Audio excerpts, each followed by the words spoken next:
because right now we need to fuck up Q4 earnings so it has a nice wake-up call for Hasbro. And they can't blame it on things like economic effects, social world effects, the tightening of the entire world. Hey, what's going on, everybody? This is Mark from Solo Games. Today we're going to talk about Brothers War. In fact, I think I have some good news to cover for Brothers War that might be surprising to you.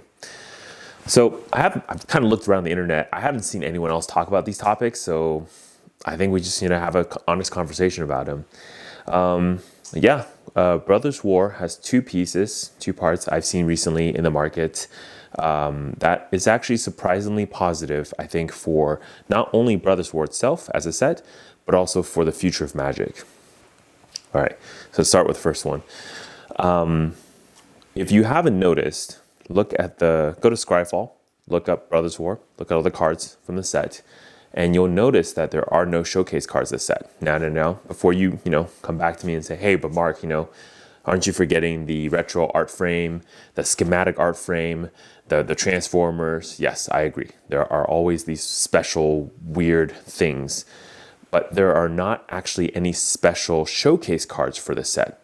So the only set we can really compare to is Strixhaven with the Mystical Archive cards, which is the special insert cards, right, in every pack.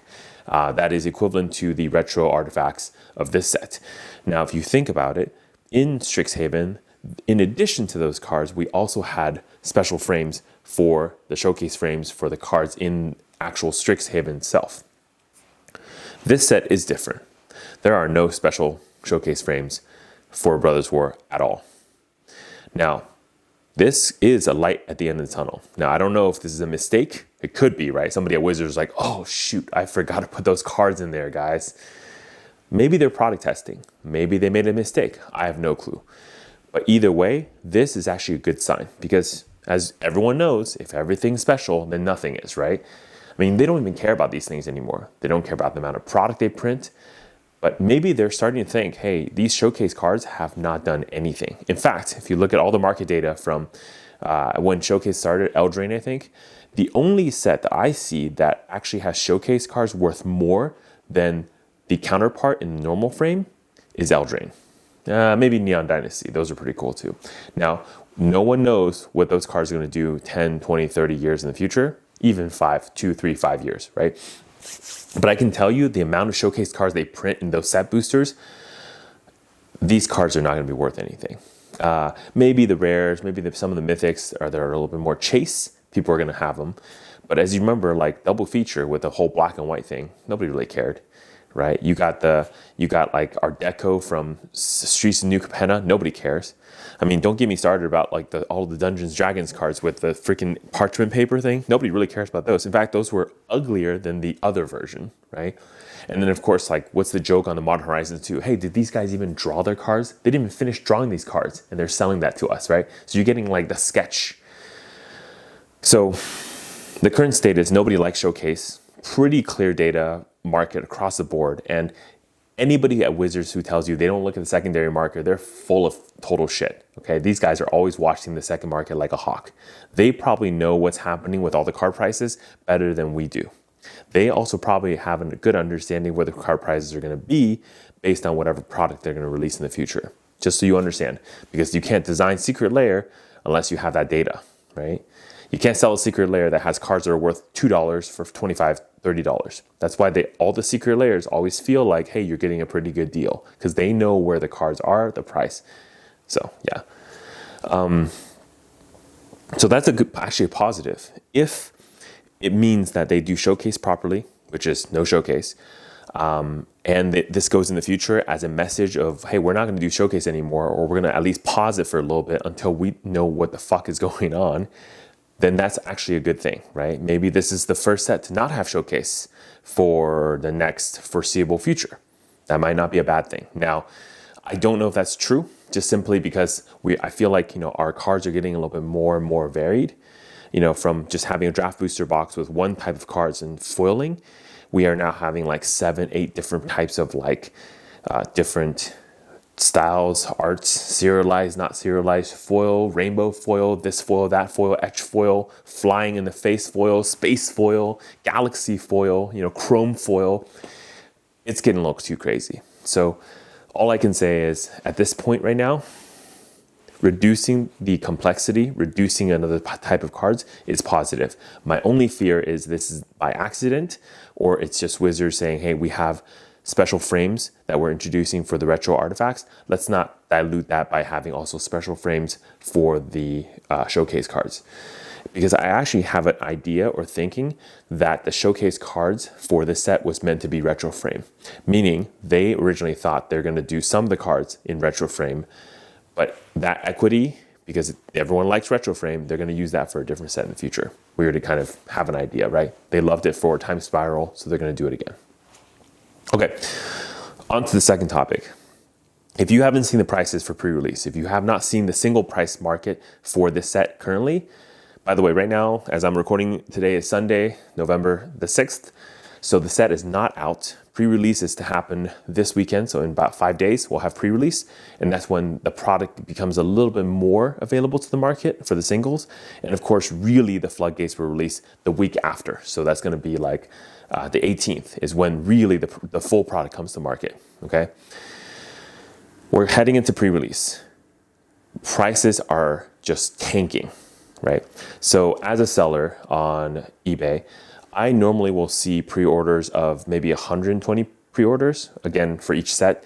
It depends on the set, depends on interest, sometimes higher, sometimes lower, but around that 100, 120 range per set, right? What I'm seeing this time is like 40, 50 orders, and I have a couple cancellations here and there too. So again, it's people are kind of like panicking, I assume. By the way, guys, at real etiquette point, don't cancel orders. If you're going to pre-order cards, follow through with the pre-order. If the price goes up, right? I don't cancel orders if the price goes up, and I really don't expect you to cancel orders if the price goes down, right? And here's the thing. If you come to me with a nice message, hey, I'm sorry I fucked up. I don't want to pay like $10 for a card that's now worth like 8, 7, 5, 2. That's fair. I feel you. Usually I can come to a pretty generous agreement with you that works out for both of us, right? But to come back and then lie to my face as if I don't understand how this works and say things like, oh, I thought this is a different frame, or oh, I thought this is going to be foil. Dude, don't bullshit, okay? I know. So here's the other thing too, like if you don't understand how sellers work, if you do this too many times to a seller, we put you on a ban list, okay? That means you can't buy cards from us again, which honestly might help you a lot because apparently people like you don't understand how pre-orders work. Okay. Yeah. I mean, imagine if, for example, we pre-order cards and then the price skyrockets and I cancel all my orders. That is some bullshit. I don't do that. I know there are some sellers out there doing that kind of stuff, but I do not do that to my customers because it's the wrong thing to do.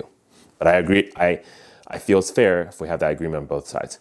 Sorry, sidebar rant about pre-orders, cancellations. It screws with my numbers, right? Because I have to put in my product early too. In fact, I have to order my boxes about a month before I even see the cards. So, anywho, yeah. So on that topic, there are tons of cards that are just falling and tanking in price, right? In fact, the cards that are probably holding the price the best are like Fauna Shaman, which is a reprint. So it's pretty sad that this set has basically no cards other than mythics and reprint rares that are worth money. The other cards are just kind of like tanking. And even the mythic rares are kind of tanking too. So this is not looking good for a set. And remember, we're in pre-order territory. So this is all like pre-release territory. The cards are not officially out. Nobody except the preview people have these cards right now. So it's pretty crazy that the prices have already tanked so far. So just something you can kind of think about there. What this is a good signal. So this is actually kind of bad news, right? Obviously for the set, but it's a good news for the longevity of potentially two things. One is sending a message to Wizards. So we've been talking about in the last couple videos how to properly send a message to Wizards. I wholeheartedly, and I think a lot of the commenters also believe that there is no better way to send a message than with your wallet. All this negativity, we can comment all we want. We can thumb up my video, thumb down Rudy's videos, thumb down whatever Joe Schmo opening packs videos. It doesn't matter. None of that makes it up to Wizards. But if the products don't move, that is a clear fucking signal to the people at Wizards that they're running the ship into a wall, iceberg, whatever you want to call it, analogy, right? Insert analogy. So this is really key. Apparently it's working. I don't know who's out there not buying cards, but hey guys, keep it up. It really doesn't hurt me too much because if I don't see, as much orders as before, I just don't open as many boxes. Honestly, it's less work for me, so I think it works out okay. I put the boxes in sealed, I put it in storage, don't look at it for a couple years, and we'll see what happens in the future. And the beautiful thing about this too is that if you think about how stores work, when they run events, like a pot of 8 is, it's like 2/3 of a box, right? Booster box. So if you run 3 tables, that's 24 people or so for an event, that's only 2 booster boxes that they're gonna need for that event. Now you can talk about price support. You can do price support with other things other than the packs and the booster box. But I digress, right? So what I'm trying to say is stores running events don't churn through nearly as much of the product as Wizard kind of is looking for. They need the stores to open the boxes for singles. They need individual people to go buy boxes for themselves, right, and play at home or whatever. And the thing is, like, the way I put in orders, like and other mass box openers put in orders, we're probably ordering for I would say at least 20, 30, 40, 50 people, right? Basically, if you take the average person who opens up 1 to 2 box per set, we're opening 50 to 100 to 250, right? So you can imagine the amount of orders that we put in, right? And all that trickles back to the distributors, who then have a signal to say, hey, we need to reorder because we're running low on inventory. These items are selling fast, or they're not, or whatever.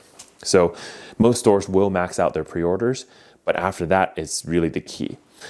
My guess is, given all the downshifting of products and prices, I mean, who's going to open boxes where you open the box and you instantly lose money during pre-order? It's not going to happen. And if that doesn't happen, then people like me hold on to our boxes. We don't order anymore to backfill for orders we're committed to. And then so what happens to the price? Well, here's what's going to happen. So distributors are not going to order as much product from Wizards, and that's a clear signal to Wizards to maybe don't do print run 2 or delay the second restock, right? And this is where it's going to send a pretty clear message to Hasbro that something is fucked up.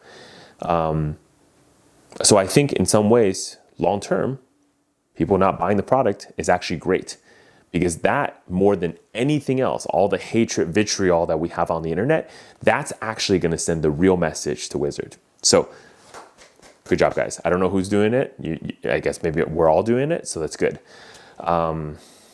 So I guess snatching victory from the jaws of defeat. So it's pretty bad news, obviously, for me as a pre-seller, right? I could be losing thousands of dollars here. But at the same time, I do want this game to have longevity, because obviously it benefits me if this game is alive in 10, 20, 30, 40 years. If it dies tomorrow, I guess there's arguments whether the box is still worth something, right? Dude, you don't need to email me. I'm not gonna fire sell my product. I'll just keep it in the garage. I have fun, open up with my friends, whatever. But the reality is that if we hold the line on Brothers War, don't buy the product, basically take half, a quarter of what we normally take product-wise, that's gonna send a clear message to Wizards. And that will immediately, more than anything else, probably signal 2 things. One is cut the fucking print run, because literally they will not be printing anymore if there's no restock request, right? And number 2, potentially readjust numbers going forward. Well, I guess there's a number 3 silver lining here too, which is it's going to fuck up their Q4 earnings, which will be great, because right now we need to fuck up Q4 earnings so it has a nice wake-up call for Hasbro. And they can't blame it on things like economic effects, social world effects, the tightening of the entire world, or whatever bullshit, especially when they look across the aisle and they see Pokemon's making money, Yu-Gi-Oh's making money, Flesh and Blood is making money, and if you believe it, Weiss is making money. If they see all these other games are making money, okay, don't get me started on Arcana from Disney. Fuck, if that game makes money, Wizards going to be scratching their head like, hey, we're just getting eaten up on market share, which is not a bad thing. If we love this game, if you love this game as much as I do, honestly, Wizard needs a good knock in the head and a good slap across the face.